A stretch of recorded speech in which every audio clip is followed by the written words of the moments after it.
speak softly so you don't choke. It's good advice to go with the centuries-old proverbial warning about having to eat your words.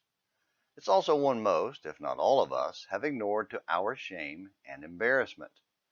Probably every single one of us has made bold declarations about what we would or wouldn't do, only to fail glaringly. How we handle our failure or failures is an indicator of the strength of our character. We should choke them down even when they're tough. But sometimes the boldness of our initial declaration leaves us feeling backed into a corner with no way out but to fight. That's just foolish pride talking.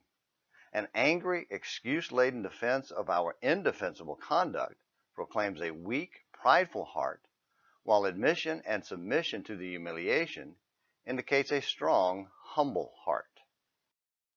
During the period of the Judges, the sons of a man named Gilead had made a bold declaration about an illegitimate brother named Jephthah. It appears he was the firstborn son, but his mother was a harlot. So when the legitimate sons grew up, they joined together and drove him away from the family. They ran him out of town, boldly declaring, "You will not inherit in our father's house. You're the son of another woman," Judges 11, verses 1 and 2. Well, they told him, didn't they? Sometime later, though, they were served a heaping plate of their own words to eat. The city was under threat of war by the Ammonites, and to whom did they turn for leadership? Jephthah, Judges 11, verses 4 through 11.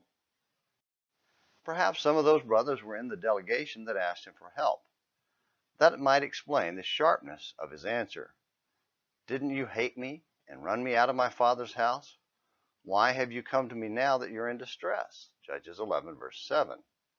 However they may have felt about him personally, they knew they needed him because he had grown up on his own and had become a fighter and a battle leader, Judges 11, verse 3.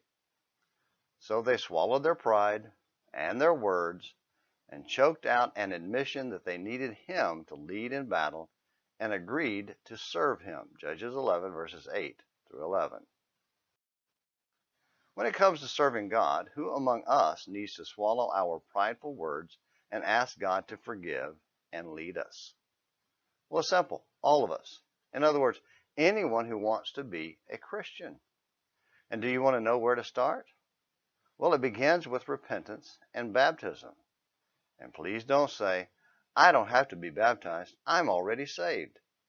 It would be awful to choke on those words of rebellion at judgment. Well, just some words to chew on until tomorrow's Morning Minutes in the Bible. Until then, this is James McClenny hoping you have a great day.